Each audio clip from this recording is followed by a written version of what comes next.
Hello, I'm Carolyn, and a few people have asked me about some of the great new features in the pre-release version of Inkscape 0.47. Before I continue, I'd like to mention I am using Inkscape on Windows Vista, and anything I show might be different in the Mac version. So I'll start by clicking on the freehand pencil here. Now we can see we've got mode. There's two options: the select regular Bezier path, and there's a new spiro path. There's a slider bar for smoothing, and then the shape, and there's various options there. I am drawing in outline mode because I'd like to show you what the difference is. So I'll select Bezier path and draw a squiggly line. Then I'll come and select spiro path, draw a squiggly line. Now when I click on the nodes to have a look at the path, if you see the red, line, that is the line I drew, and the black is a path result. So spiro is smoothing out the line as I draw. Now this one, the black once again, is my result. And click on the red, and as you can see, this one stays more true to the path that I drew. So spiro is doing a lot of smoothing. Just turn it back to normal mode, and then I'll come along to smoothing. Both of those paths were drawn with smoothing at 73. I'm just going to slide it right down, so that's on number 9. I'll draw a Bezier line. As you can see, it's pretty squiggly. Select spiro and draw a spiro line. As you can see, that's also pretty squiggly. Bit neater than the Bezier one. Next, I'll move the slider bar to about halfway. Select Bezier. Select spiro. And as you can see, the slider bar is only halfway, and the result is a lot smoother. Now I'll move the slider bar right up. So that's set on 85. Select Bezier path. Select spiro path. See what happens? The higher you come up, the more, especially the spiro path, smooths it out. Now with the spiro path, if I'm only drawing a small shape, I'm pretty much going to get a straight line every time if I've got this set too high. So just be aware of that. If you're drawing a big design, you might need a different smoothing result to if you're drawing really small.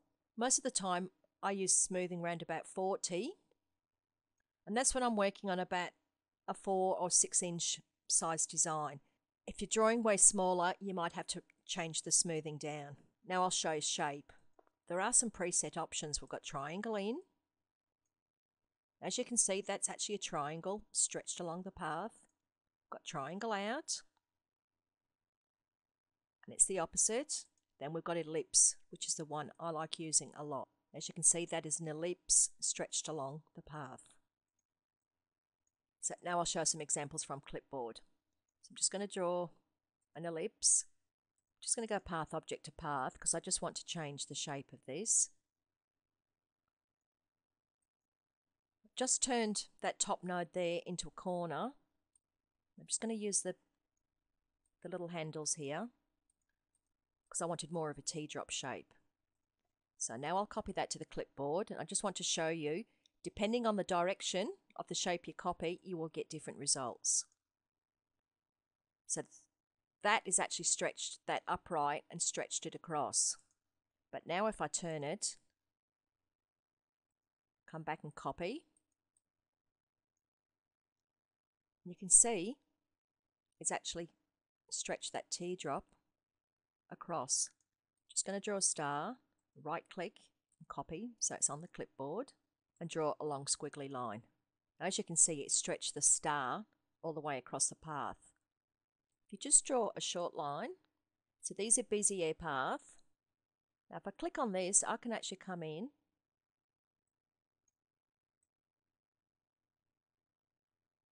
and I can change the path around and get all different types of looks. One more example of using copy from clipboard. I'm just going to type my name. I'm going to go up to Path, Union.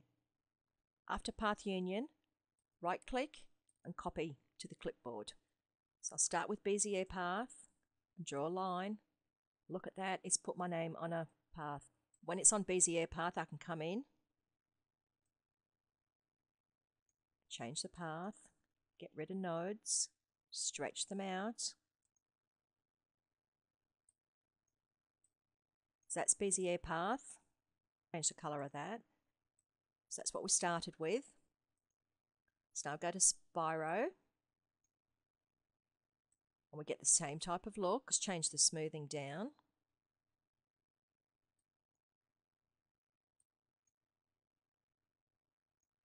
Of course, this time when you come in, once again, I can't grab the red path and move it, but I can drag the nodes around. I'll just finish by just doing a little quick project.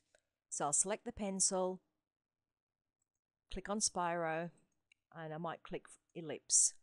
I'll just draw some squiggles. Might turn the smoothing up a bit higher because that's too squiggly for what I want. That's more the look I'm after. And of course this one's not quite the shape I want, so I can do a bit of changing. You see again where Spiro does a lot of the decision making and smoothing. See if I add another node on.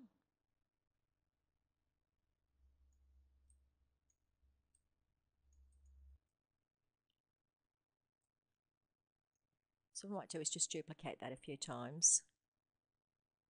Just for a simple example, I might just pop 3 of these together. Normally I'd select all the shapes, come up to path and go union. As you can see, not a very good look. So what I'll do is I'll select them all, I'll go path, object to path, then I will go path, union. You can see by all the nodes that is now a file suitable for cutting. I would go ahead and tidy those nodes before I cut. So for anybody using the pre-release version of Inkscape, as you can see, there's a lot more options you can go and try out. If you would like to see more on freehand drawing and Spiro, please visit my blog at cuttingtime.blogspot.com